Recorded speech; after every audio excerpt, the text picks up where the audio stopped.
going with respect to bus interface in Cortex M3, the bus interfaces on the Cortex M3 processor are based on AHB Lite and APB protocols. These are as follows. One is the I code bus, next one is D code bus, another one is the bus system bus and external PPB bus. Okay, one by one we'll see. If we are going with respect to, I think PPTs are visible, no? Yeah. In the I code, the I code bus is 32-bit bus based on AHB Lite bus protocol for instruction fetches in memory region from 00 to 1FFFF. Means instruction fetching can be done from 00 to 1FFFF, that is of 1 GB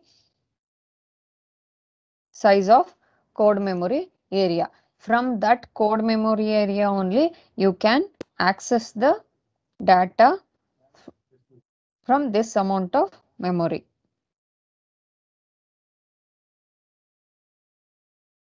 Okay.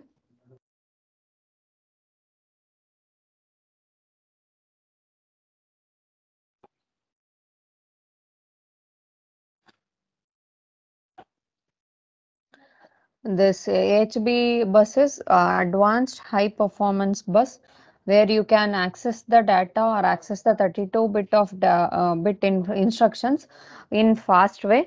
That's why it comes under AHB Lite bus protocol. Instruction fetches are performed in word size even for 16-bit thumb instructions.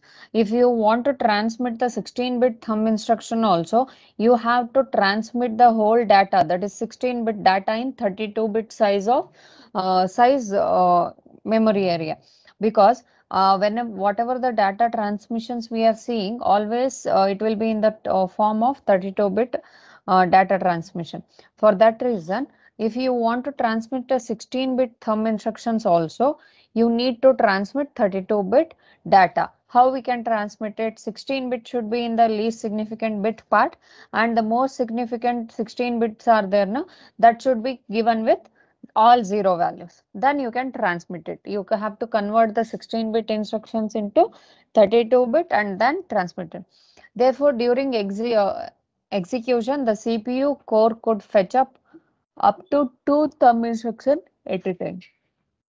If you want to transmit that 00 addition is also one option. If you don't have any other 16-bit thumb instruction, if you are going for the another method of transmission, at that time you can fetch two thumb instruction at a time and you can combine them and transmit it for the 32-bit bus transmission, and also you can store it in a 32-bit memory address. Okay. Next we have decode bus, that is I represents for instructions, D represent for data.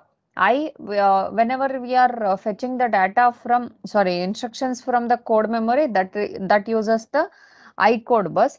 If you want to fetch the data from the memory is a data or number or text, anything, then you will go with the decode bus. The decode bus is 32-bit bus based on the AHB Lite bus protocol.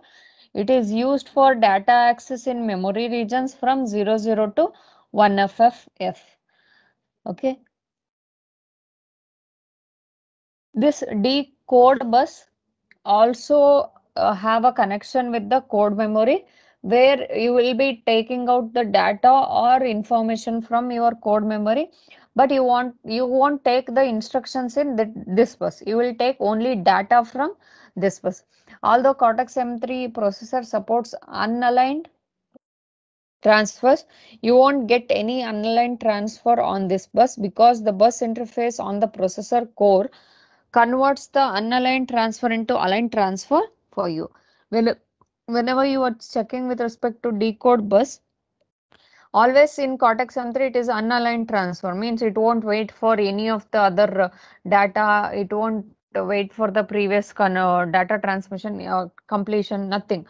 Unaligned means if another bus is transmitting some other data, another bus can transfer another data. Okay, but whenever we are going with respect to this decode bus, always you will be transmitting the data in the form of aligned way. Means first instruction is moving, means after that it will wait for some time, and after completion of the instruction transmission, you will go for the data transmission. In that way, it is a aligned bus. These devices, such as memory, that attach to this bus need only support of AHB, light,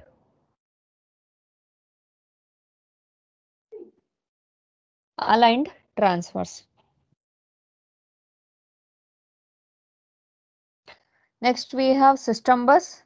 The system bus is of 32-bit bus based on the AHP light bus protocol. It is used for the instruction fetch and data access in the memory region from 2002 DFFF and E010002 FFFF. These two regions are used for the system bus connection. First one is for 500 MB. This is also for 500 MB size. These two memory address will be allotted with respect to bus system. We can check with respect to memory map once that what all these two memory address represents. Here you can see external devices will be provided with this address, and you will be E1002 FFF.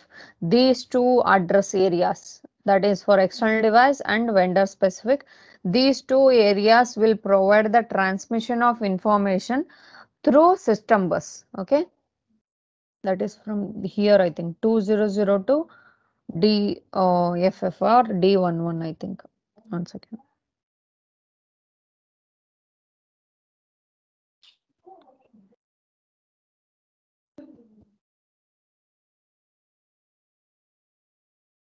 I code decode system bus. Yeah, 2002 DFF, and you will be having from excluding the peripherals, you can transmit all the data through this.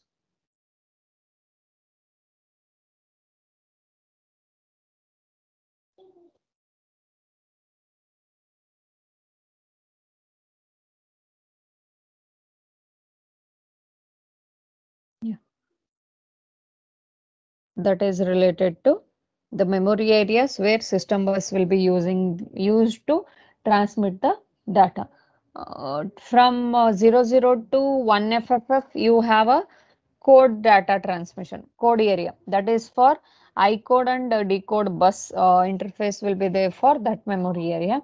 Above that, 2002 DFF and leaving the peripheral area, you will be having the vendors memory area where E01002 FFFF, you are having the memory address where you can connect with the any vendors applications or vendor information.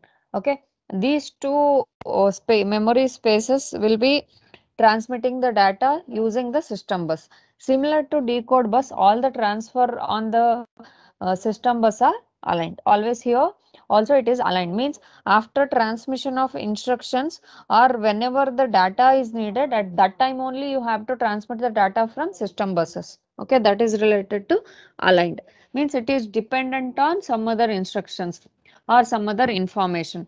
If you are transmitting the, whenever the information is going on, sorry, information is accessed from the codes, at that time you need any of the data from any of your system memory address, then you will go with this system bus, because that's why it is called as aligned, because after transmission of your instructions only, if the requirement of data is there, then only you will transfer the information from system bus.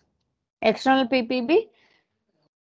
The external PPB is 32-bit bus based on the APB and advanced peripheral bus protocol. This is intended for private peripheral access in memory regions, that is E04002, E00FFF. That is for external PPB, the only external peripheral bus whenever the data or external peripherals are connected towards the processor, that time whatever the data is transmitted from your private peripherals towards the memory, that transmission can be done using your advanced peripheral bus. However, since some part of this APB memory is already used for TPIU and ETM and the ROM table, the memory region that can be used for the attaching extra peripherals on this bus is only from E04200 to E0FF00. In this memory address only you can connect to the extra peripheral connections. Remaining address will be connected with TPIU, that is trace unit, external trace mechanism and ROM table. For all these things you are using the memory address which is present in your peripheral private peripheral access memory address. Okay, but you can use only from E044 to E004200 to E00FF000. Till this address, in between this address, whatever the lines are there which are connected to external peripherals. Transfer on this bus are word aligned. This completes your module 2 actually.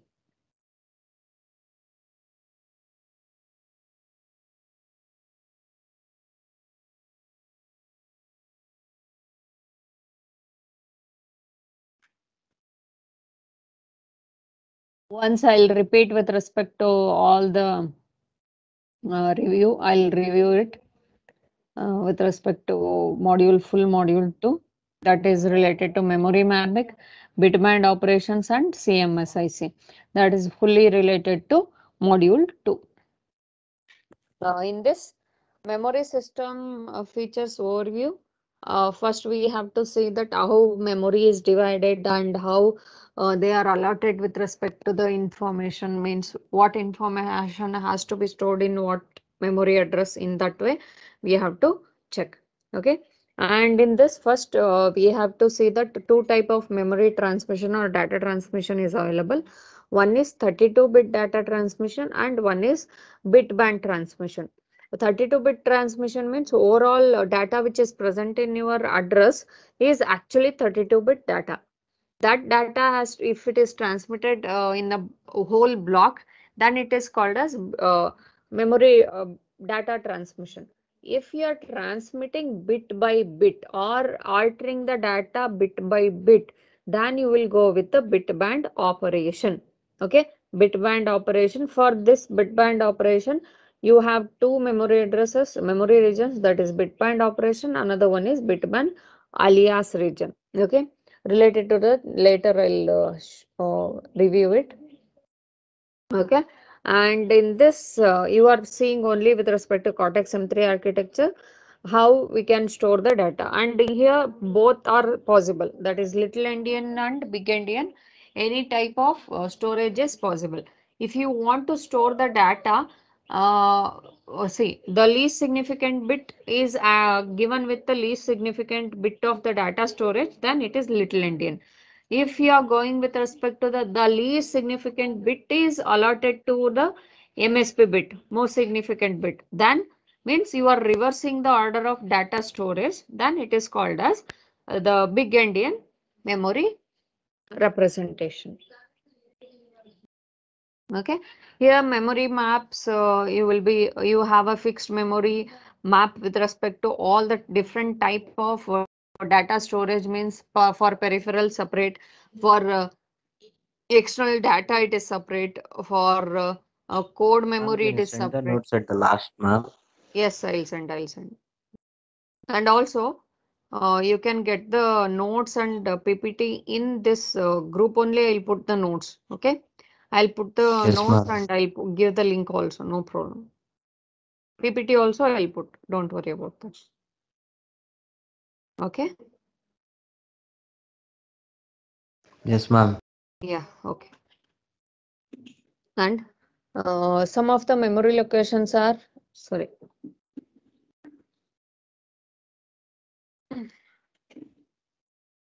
This is your representation of your system memory map, that is code memory, SRAM memory,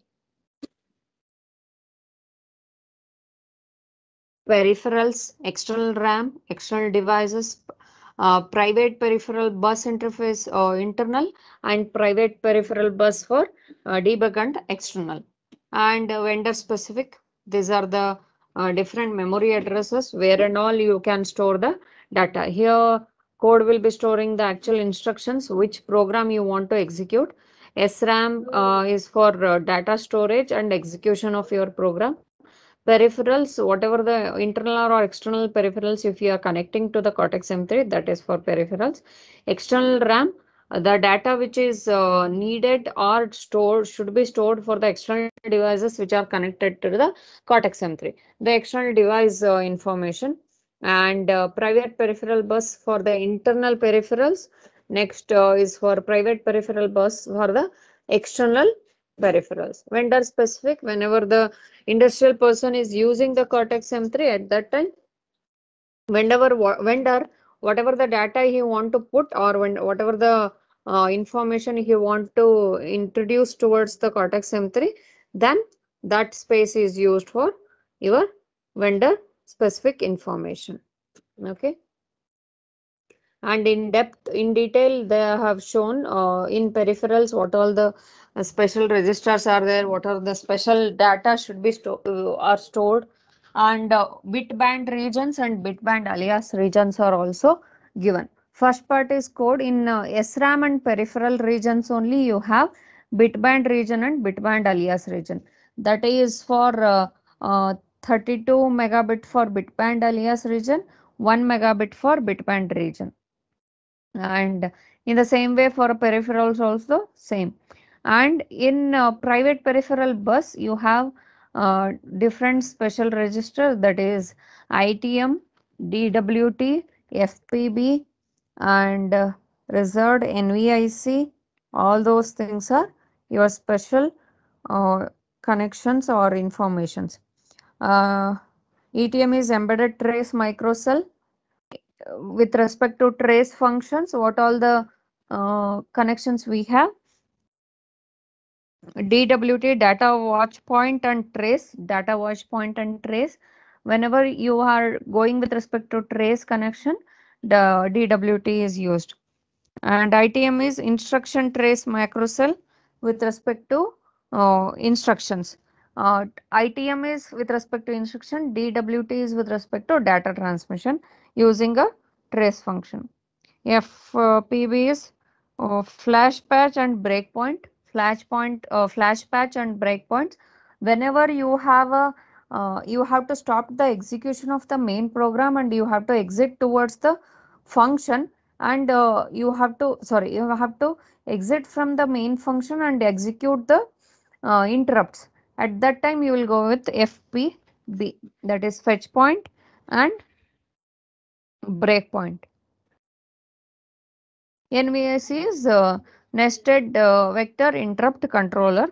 With respect to interrupts, it will be working.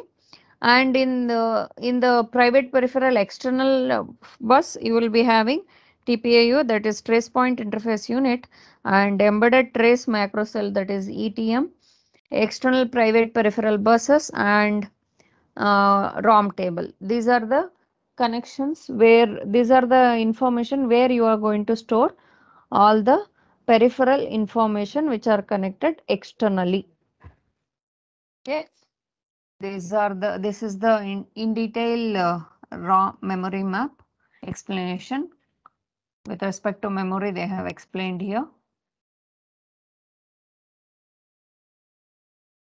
What all the functions it will be doing, what all the information it will be transmitting, and all those things are stored here. And you have how we can access the data from the memory. You have 4 different methods of accessing the memory. One is bufferable, another one is cacheable, another one is executable, and another one is shareable. Okay.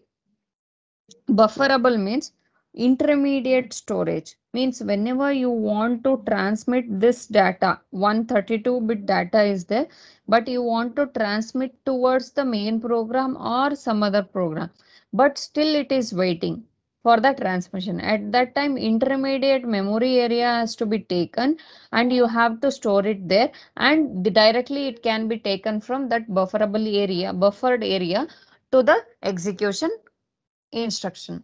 That is for bufferable. Cacheable is data obtained from memory read can be copied to the memory cache so that the next, see, continuously one data is continuously taken from the memory and executed. At that time, no need to go back to the memory and take the data.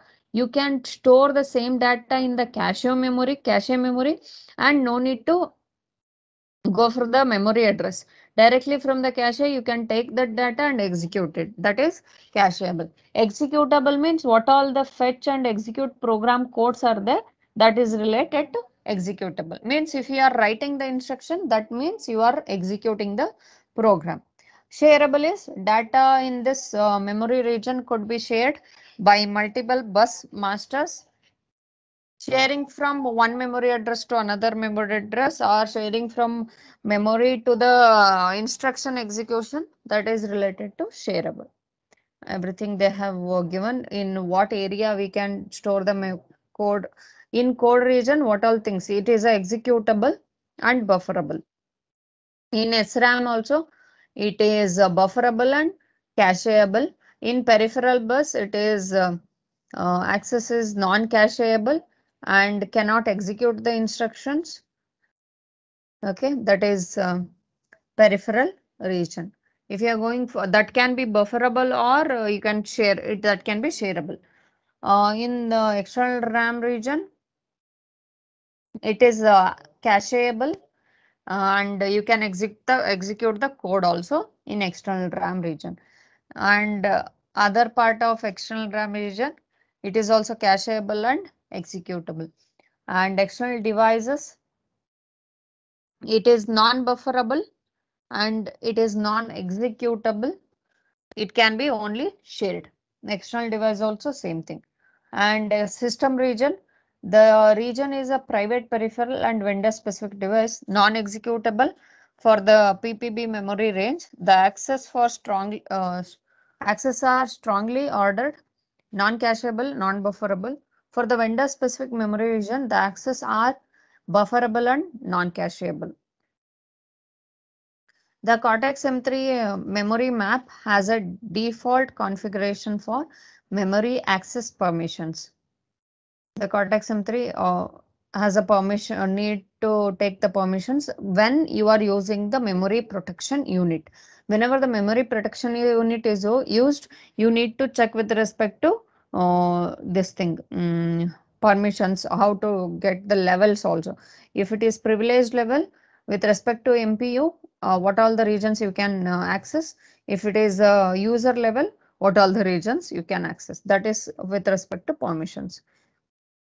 Bitband operation, as I told you, the 32 bits are stored in 32-bit region address, and each and every bits present in the bitband region are stored in bitband alias region. That you can see here. Here, see, here only one address of 32-bit value are seen here. You can see here.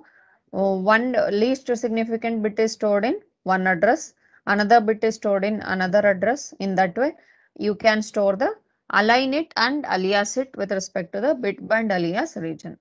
That is related. And also we have seen the example also how we can change the value in the with respect to bits. Okay, and CMSIC Cortex microcontroller software interface standards.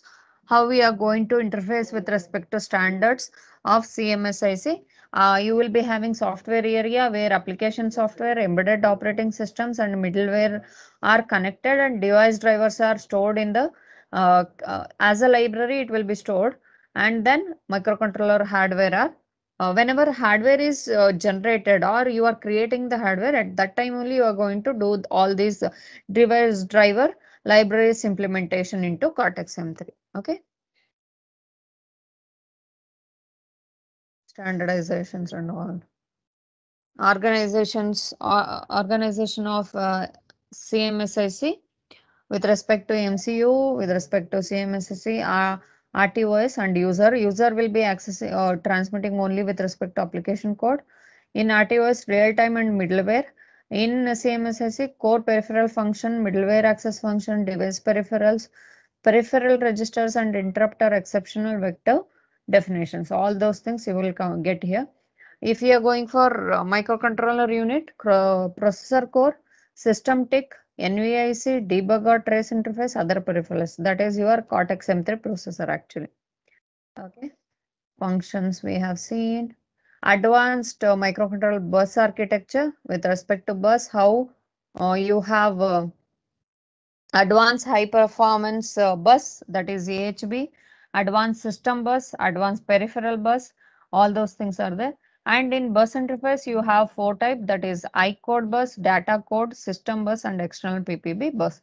I code is for instruction, D code is for data transmission in the code memory only, and system bus is for all the data transmission from system towards the execution or system towards the other memory address, anything you can do. This is a aligned transmission. External PPB, you are connecting with respect to what all the addresses or connections which you can provide towards the external device and how you can transmit the data towards the external PPB memory area.